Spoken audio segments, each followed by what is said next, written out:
Bismillahirrahmanirrahim. Welcome to Institute of Logic. My name is Tariq Aziz. In today's video, I am going to show you a modern and easy way to build a stunning interactive charts. अगर आप किसी ऐसे platform की तलाश में हैं या अगर आप किसी ऐसी लाइब्रेरी की तलाश में हैं जिसके ज़रिए आप बहुत ही आसानी के साथ और आसानी से मतलब ये है कि बहुत कम लाइन ऑफ कोड के साथ इंटरेक्टिव चार्ट बनाना चाहते हैं तो ये वीडियो आपके लिए है। वीडियो को एंड तक ज़रूर देखें और इसमें मैं आपको plotly.express के बारे में बताने वाला हूं और समझाने वाला हूं। plotly.express आज तक की सबसे पॉपुलर और सिंपलेस्ट लाइब्रेरी है जिसके ज़रिए आप बहुत ही कम लाइन ऑफ कोड में इंटरेक्टिव चार्ट बना सकते हैं। plotly.express का ये लिंक मैं आपको दे दूंगा डिस्क्रिप्शन में। ये plotly.com पैतान plotly.express यहाँ पर वीडियो भी है और यहाँ पर आप मुख्तलिफ किस्म के चार्ट्स और प्लॉट्स के बारे में यहाँ पर आप खुद चेक भी कर सकते हैं, इसको एक्सप्लोर कर सकते हैं। मैं यहाँ पर थोड़ा बहुत आपको समझाऊंगा और बाद में आप इस वेबसाइट को चेक करके उसके एग्जाम्पल को खुद से एक्सप्लोर कर सकते हैं। तो चलते हैं। सबसे पहले जब हम किसी लाइब्रेरी को यूज़ करना चाहते हैं तो उसको अपने एनवायरनमेंट में इंपोर्ट करते हैं। यहाँ पर मैं काम कर रहा हूँ गूगल कोलैब में। आप जुपिटर नोटबुक में भी काम कर सकते हैं, आप केगल नोटबुक भी यूज़ कर सकते हैं। मैं गूगल कोलैब में काम कर रहा हूँ। ये एक free online cloud based platform है, 15 GB तक का स्पेस फ्री में देता है और आप यहाँ पर इसमें एक्सपेरिमेंट कर सकते हैं। तो जनाब स्टार्ट करते हैं। और सबसे पहले plotly.express को मैंने इंपोर्ट किया है। इसका मतलब है मुझे एक्सेस मिल जाएगी कि plotly.express के जितने भी फंक्शन है वो मैं अपने एनवायरनमेंट में यहाँ पर यूज़ कर सकता हूँ। और जहाँ पर मैं px लिखूँगा उसका मतलब ही होगा plotly.express। यहाँ पर px है तो इसका मतलब है plotly.express। एक वेरिएबल लेते हैं df, यूजुअली इसको डेटा फ्रेम का नाम देते हैं। आप इसको अपनी मर्जी का नाम भी दे सकते हैं, लेकिन एक वेरिएबल लेते हैं, इसको मैं df1 का नाम देता हूं और plotly.express का फंक्शन यूज़ करते हैं डेटा और टिप्स। plotly के साथ कुछ डेटा सेट्स जो है वो बिल्ट इन आती है। आपको डेटा सेट इंपोर्ट करने की या अपलोड करने की ज़रूरत नहीं होती, बस इसके साथ कुछ डेटा सेट बिल्ट इन आती हैं और आप इस पर एक्सपेरिमेंट कर सकते हैं। तो डेटा डॉट टिप्स, टिप्स एक रेस्टोरेंट का डेटा है और इसको मैंने यहाँ पर अगर आप देख ले तो टोटल बिल है। इसमें जो कॉलम्स है आप df1 डॉट कॉलम लिखें, इसको एग्जीक्यूट कर दे तो कॉलम्स जितने भी है वो आपको नज़र आएगी। इसमें टोटल बिल है, टिप्स है, 6 है यानी मेल है या फीमेल है, स्मोकर है, येस है या नो है, ये कैटेगरिकल डेटा है। इसके बाद डे है और टाइमिंग है, डिनर है या लंच है और इसकी साइज़ है। तो यहाँ पर जब मैंने ये डेटा यहाँ पर df1 में पुट किया है, इसको मैंने यहाँ से एक्सेस किया है plotly express की फंक्शन की मदद से। अभी इस दूसरा वेरिएबल बनाते हैं, इसको फिक का नाम देते हैं। इसको भी आप अपने मर्जी का नाम दे सकते हैं, लेकिन जो नाम आप यहाँ पर देंगे वही नाम आप यहाँ पर यूज़ करेंगे और जो नाम आप df1 के लिए हमने यहाँ पर यूज़ किया है आप उसको यहाँ पर भी वही नाम देंगे। तो px का अभी दूसरा फंक्शन यूज़ कर रहे हैं, इसका नाम है बार। इसकी मदद से हम बार चार्ट बना सकते हैं। इसका जो पहला आर्गूमेंट होगा वो डेटा सेट होगा जो df1 है। यहाँ पर x एक्सिस पर हम सेक्स को प्रिंट करना चाहते हैं कि मेल है या फीमेल है और y एक्सिस पर हम टिप्स को प्रिंट करना चाहते हैं। और कलर हम स्मोकर के लिहाज से, कलर हमेशा आपको कैटेगोरिकल डेटा के बेस पर देना चाहिए। तो वाई पर टिप्स है और कलर स्मोकर है कि येस है या नो है, स्मोकिंग करता है या नहीं करता है। तो ये हमारे सामने चार्ट बना हुआ है। वाई एक्सेस पर टिप्स है और एक्स एक्सेस पर फीमेल और मेल है और यहाँ पर कलर जो है ये स्मोकर है, नो और येस। तो जो स्मोकर है वो ज़्यादा टिप्स देते हैं। यहाँ पर अगर आप 6 और टोटल बिल की बात करें तो टोटल, ये कॉलम चेक करते हैं कि क्या है। ये है जनाब टोटल बिल, तो इसको यहाँ पर लिखते हैं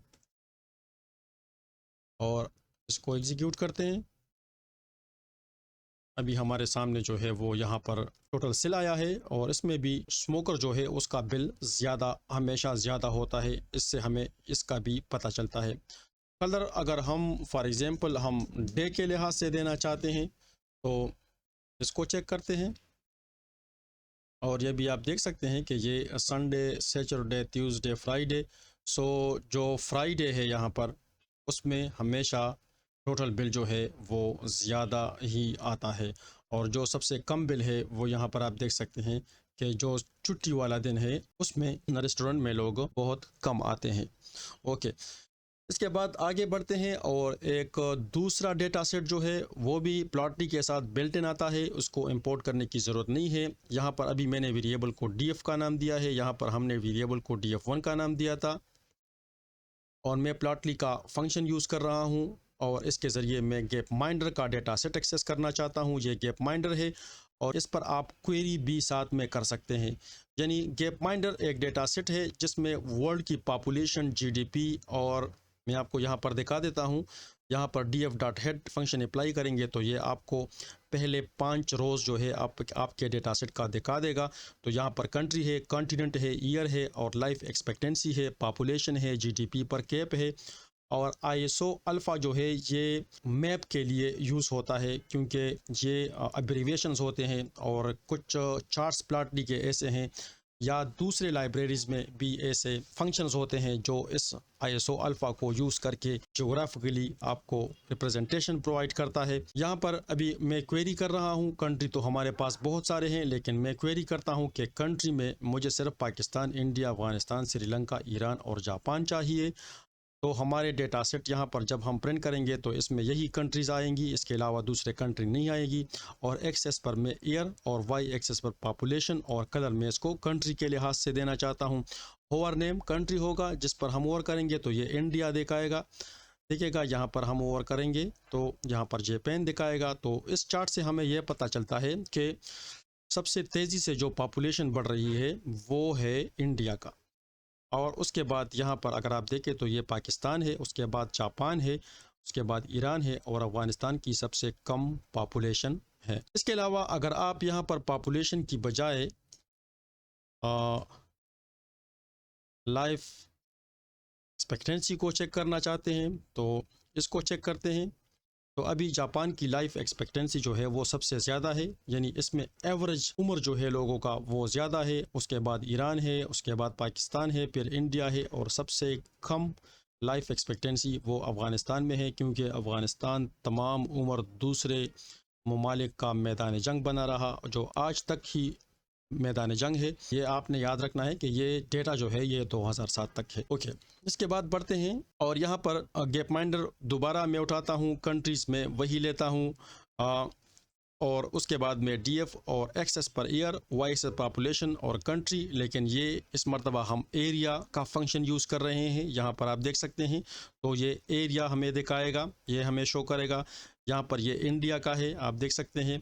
और यहाँ पर ये जो है ये ईरान है, उसके बाद ये नेपाल है और इसके बाद ये पाकिस्तान है और ये जो है बांग्लादेश है और सबसे नीचे अफ़गानिस्तान है। ओके, और इस तरीके से आप इसके हेड को चेक कर सकते हैं। अभी आते हैं और गैप माइंडर का डेटा सेट ही यूज़ करते हैं। यहाँ पर अगर आप देखें तो इस पर हमने यहाँ पर क्वेरी अप्लाई नहीं किया है, यहाँ पर हमने यहाँ पर क्वेरी अप्लाई किया है। आप देख सकते हैं कि ये हमारी क्वेरी है जो हमने यहाँ पर इसमें अप्लाई किया है। अगर आप यहाँ पर क्वेरी अप्लाई नहीं करते तो आप यहाँ पर भी, यानी जो चार्ट आप बनाते हैं उसके अंदर भी आप DF पर क्वेरी कर सकते हैं। और यहाँ पर हम ईयर लेते हैं सिर्फ 2007 का, दूसरे ईयर हमारे DF में अभी प्रिंट नहीं होंगे। एक्सेस पर GDP पर कैपिटा प्रिंट करना चाहते हैं, वाई पर लाइफ एक्सपेक्टेंसी प्रिंट करना चाहते हैं, साइज़ जो है हम पॉपुलेशन के लिहाज से देना चाहते हैं कि इस बबल्स का जो साइज़ होगा वो पॉपुलेशन के लिहाज से होगा, जितना पॉपुलेशन होगा उतना साइज़ होगा। कलर हम इसको कंटिनेंट वाइज देना चाहते हैं, यानी हमारे पास यहाँ पर 5 कंटिनेंट है तो हम चाहते हैं कि मुख्तलिफ कंटिनेंट के लिहाज से हमें कलर शो करे। और टेम्पलेट यहाँ पर प्लॉटली डार्क का एक टेम्पलेट है जो मुझे बहुत ज़्यादा पसंद है और बहुत अट्रैक्टिव भी है और इससे चार्ट बहुत खूबसूरत नज़र आ रहे हैं। और यहाँ पर आप देख सकते हैं ये इंडिया है, ये पाकिस्तान है और ये यमन है और इसके बाद ये बांग्लादेश है और ये नेपाल है। यानी ये जो एशिया के कंटिनेंट है वो ब्लू है। यूरोप के कंट्रीज़ यहाँ पर आपको यूरोप का कंटिनेंट और इसके कंट्रीज़ जो है वो आपको रेड में शो हो रही है और अफ्रीका के जो है वो ग्रीन में, और इस तरीके से दूसरे भी प्रिंट हो रहे हैं। वही df.head का फंक्शन मैंने अप्लाई किया है। इसके अलावा आप अगर अपने डेटा को मज़ीद देखना चाहते हैं, इसको एक्सप्लोर करना चाहते हैं तो ये df.describe भी आप यहाँ पर कर सकते हैं और ये आपको डिस्क्रिप्शन दिखाएगा आपकी डेटा को, लेकिन डिस्क्रिप्शन सिर्फ न्यूमेरिकल डेटा का दिखाया जाएगा। यानी यहाँ पर अभी आप देख सकते हैं कि कंट्री इसमें नहीं है क्योंकि कंट्री जो है वो न्यूमेरिकल डेटा हमारा नहीं है, वो एक ऑब्जेक्ट टाइप का डेटा है। ओके, इसी तरीके से आप कॉलम्स को चेक करना चाहते हैं। आयरस का एक डेटा सेट भी आता है, ये प्लांट्स के बारे में है। 3 किस्म के प्लांट्स यहाँ पर लिए गए हैं, सेतोसा, versicolor एंड वर्जिनिका। मैंने आयरस का डेटा सेट उठाया है जो कि डीएफ में पुट किया है। डीएफ को एज एन आर्गूमेंट में स्कैटर फंक्शन को प्रोवाइड करते हैं, और दूसरा पैरामीटर सेपल विड्थ है, तीसरा पैरामीटर सेपल लेंथ है, और कलर स्पीसीज के लिहाज से देना चाहता हूं। और टेम्पलेट में यहाँ पर भी प्लॉटली डार्क का ही यूज़ करने वाला हूं, और फिग डॉट शो की मदद से आपको ये फिगर जो है वो शो हो जाएगा। तो ये एक स्कैटर प्लॉट है और अट्रैक्टिव है, बहुत खूबसूरत है, आप इसको यूज़ कर सकते हैं। इसके अलावा यहाँ पर df.data.iris का यही डेटा सेट है। इसमें सिर्फ एक चीज़ का इजाफा किया है, और वो ये है कि इसमें हम ट्रेंड लाइन भी खींच सकते हैं, बना सकते हैं, ट्रेंड लाइन बना सकते हैं।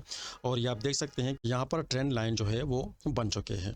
ओके, अगर आप एक से ज़्यादा रोज़ को एट ए टाइम चेक करना चाहते हैं तो आप यहाँ पर हेड में जितने रोज़ अप्लाई करेंगे, यानी ये 20 रोज़ है, आप 50, 100, 20, 100 जितने रो आप एट ए टाइम देखना चाहते हैं आप यहाँ से उसको सेट कर सकते हैं। डिस्क्रिप्शन बिल्कुल यही चीज़ है। इसके बाद यहाँ पर हम एक पाई का चार्ट यूज़ करते हैं। यहाँ पर अगर आप देखें तो आप क्वेरी इस तरीके से एक से ज़्यादा क्वेरी भी कर सकते हैं। यहाँ पर आप देख सकते हैं कि गैप माइंडर का डेटा सेट है। एक क्वेरी मैंने किया है कि ईयर 2017 लिया है, फिर क्वेरी किया है कि कंटिनेंट में सिर्फ एशिया में इंटरेस्टेड हूँ, और फिर क्वेरी किया है कि पॉपुलेशन जो ग्रेटर है इस फिगर से मुझे सिर्फ वो कंट्रीज़ जो है वो दिखाएगा। सो इसी तरीके से पाई का फंक्शन है, ये पाई px.py का फंक्शन हम यूज़ कर रहे हैं। पहला आर्गूमेंट df होगा यानी डेटा सेट होगा, दूसरा पैरामीटर इसका वैल्यूज़ होगा, और हम वैल्यूज़ यहाँ पर पॉपुलेशन लेना चाहते हैं, नेम्स कंट्री होगा, टाइटल पॉपुलेशन ऑफ एशिया, ये टाइटल है यहाँ पर आपको नज़र आ रहा है। और इसी तरीके से ये आपको एक स्टनिंग प्लॉट दिखा देगा। यहाँ पर अगर फॉर एग्जांपल मैं यहाँ पर एक 0 और पुट करता हूँ और इसको दोबारा रन करते हैं, अभी आप देख सकते हैं कि जो कंट्रीज़ की पॉपुलेशन इनसे ज़्यादा है सिर्फ वो कंट्रीज़ है, और उनमें से एक चाइना है, एक इंडिया है और एक इंडोनेशिया है जिसकी पॉपुलेशन बहुत ज़्यादा है, और ये आपको यहाँ पर नज़र आ रहे हैं। और ये सिर्फ हमने कंटिनेंट लिया है एशिया में। अगर यहाँ पर मैं एशिया को हटा दूँ और यहाँ पर मैं फॉर एग्ज़ाम्पल अफ्रीका करते हैं फॉर एग्ज़ाम्पल, तो यहाँ पर कुछ भी नहीं है, इसका मतलब है कि इसमें पॉपुलेशन ज़्यादा नहीं है। तो इससे हम एक 0 को हटा देते हैं और दोबारा इसको चेक करते हैं। तो अभी आप देख सकते हैं कि अफ्रीका अभी हमें कॉन्टिनेंट अफ्रीका दिखा रहा है, यहाँ पर एशिया है, यहाँ पर भी आप इसको अफ्रीका कर सकते हैं, और यहाँ पर आपका जो टाइटल है वो भी चेंज हो जाएगा। तो अभी पॉपुलेशन ऑफ अफ्रीका कॉन्टिनेंट, और ये इसमें मुख्तलिफ नाइजीरिया है, ये जो है इजिप्ट है, और ये इथोपिया है, और ये कांगो है, साउथ अफ्रीका है, और यहाँ इस तरीके से आप मुख्तलिफ चार्ट जो है वो बना सकते हैं। ओके, अभी थोड़ी कम्प्लेक्स चार्टिंग की बात करते हैं। तो डेटा सेट हमारा गैप माइंडर ही है, हम स्कैटर प्लॉट बनाना चाहते हैं। पहला आर्गूमेंट इसका डीएफ ही है, यानी गैप माइंडर है, कंप्लीट गैप माइंडर है, इस पर हमने कोई क्वेरी नहीं किया है।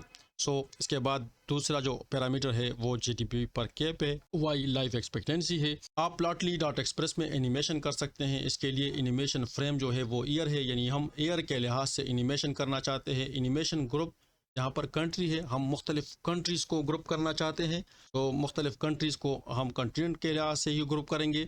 साइज़ पॉपुलेशन के लिहाज से होगा, जिस बबल का साइज़ है वो पॉपुलेशन के लिहाज से होगा। कलर जो है वो कंटिनेंट के लिहाज से हम देना चाहते हैं। तो यहाँ पर आप देख सकते हैं कि ये ग्रुप जो है ये कंट्रीज़ है, और कलर जो है ये मुख्तलिफ कंटिनेंट के मुख्तलिफ कलर जो है इसको प्रोवाइड किए गए हैं। और इसके बाद पेसेट कॉलम कंटिनेंट, और कॉलम्स इसको हम जो कॉलम्स में डिवाइड करते हैं वो हम मुख्तलिफ कंटेंट के कॉलम में डिवाइड करते हैं। और साइज़ आप 45 या 50 या 60, इस बबल्स की साइज़ जो है वो चेंज हो जाती है। फॉर एग्जांपल यहाँ पर अगर मैं 60 करता हूँ और इसको एग्जीक्यूट करते हैं तो ये साइज़ बबल्स की बड़ी हो गई है। रेंज जो है वो मैं 100 से 1 लाख तक लेना चाहता हूँ, और रेंज यानी ये रेंज ऑफ एक्स है ये है, और ये रेंज ऑफ वाई है ये वाला है। इसको अगर आप प्ले कर दें यहाँ पर तो ये आपको एक खूबसूरत एनिमेशन आपको दिखाई देगी, जो कि बहुत ही कम लाइन ऑफ कोड में आप इस तरह एनिमेशन बना सकते हैं, जो कि किसी भी दूसरी लाइब्रेरी में मुमकिन नहीं है। तो इसको आप यहाँ पर आप एनिमेशन भी बना सकते हैं। बस आपको यहाँ पर एक और चार्ट दिखाता हूँ, ये इंटरेक्टिव भी होता है, आप देख सकते हैं। तो यहाँ पर इसको डिस्कस करते हैं। स्कैटर प्लॉट है, डेटा सेट हमारा गैप माइंडर ही है, और अभी हम स्कैटर जियो की फंक्शन को यूज़ कर रहे हैं और इसकी मदद से हम स्कैटर जियो का प्लॉट बनाएंगे। सो डीएफ जो है वो पहला आर्गूमेंट, लोकेशन इसका दूसरा आर्गूमेंट होगा। यहाँ पर अभी आप देख सकते हैं कि ISO अल्फ़ा जो एक कॉलम है जिनमें कंट्री के एब्रीवेशन होते हैं वो यहाँ पर हम देते हैं। कलर कंट्री के लिहाज से इसको देना चाहते हैं। होवर नेम कंट्री होगा, जिस बबल्स पर हम होवर करेंगे हमें उसका नाम शो करेगा। साइज़, बबल्स का साइज़ जो है वो पॉपुलेशन के लिहाज से होगा। एनिमेशन फ्रेम ईयर ही होगा। ईयर जब बढ़ते हैं तो इसके साथ हमारी एनिमेशन भी बढ़ेगी। और प्रोजेक्शन जो है वो नेचुरल अर्थ होगा। ये जिस तरीके से आपको ये नज़र आ रहा है तो ये नेचुरल अर्थ की तरह ही मैप है जो आपको यहाँ पर नज़र आ रहा है। और हम इसको प्ले करेंगे तो आपको ये नज़र आएगी कि ये बबल जो है ये ईयर्स के लिहाज से बढ़ते जा रहे हैं, यानी ईयर भी बढ़ते हैं और इसके साथ पॉपुलेशन भी बढ़ती है। और इसी लिहाज से इन बबल की जो साइज़ है वो भी बढ़ती है, क्योंकि यहाँ पर हमने साइज़ जो है वो पॉपुलेशन रखा हुआ है। यहाँ पर आप देख सकते हैं बहुत सारे फंक्शंस है, इसमें बहुत सारे चार्ट आप यूज़ कर सकते हैं। इसको आप खुद एक्सप्लोर कर सकते हैं। अगर आपने अभी तक हमारा चैनल सब्सक्राइब नहीं किया है तो हमारे चैनल को सब्सक्राइब ज़रूर करें। नेक्स्ट वीडियो में मैं इसलिए आपको पहले ये बताना चाहता था कि आप इसको चेक कर ले, इसके बाद हम एक डैशबोर्ड बनाएंगे। डैशबोर्ड के लिए हम एक दूसरे प्लेटफॉर्म की यूज़ करेंगे, एक दूसरी लाइब्रेरी है उसकी यूज़ करेंगे, लेकिन उसी डैशबोर्ड में हम यही प्लॉटली के चार्ट यूज़ करेंगे। तो इसलिए पहला मैंने आपको ये समझा दिया है कि ये प्लॉटली के चार्ट है, और इन चार्ट्स को हम जब डैशबोर्ड बनाएंगे तो वहाँ पर इसको यूज़ करेंगे। इसको आप यूज़ करें, इसको एक्सप्लोर करें, इस पर प्रैक्टिस करें। नेक्स्ट वीडियो में हम इंशाल्लाह एक डैशबोर्ड बनाएंगे। प्लॉटली के फंक्शन अभी हमने चेक किए हैं, इसको हम वहाँ पर अप्लाई करेंगे। अपना बहुत ख्याल रखें, मैं आपको नेक्स्ट वीडियो में मिलूँगा। तब तक के लिए अल्लाह हाफिज़।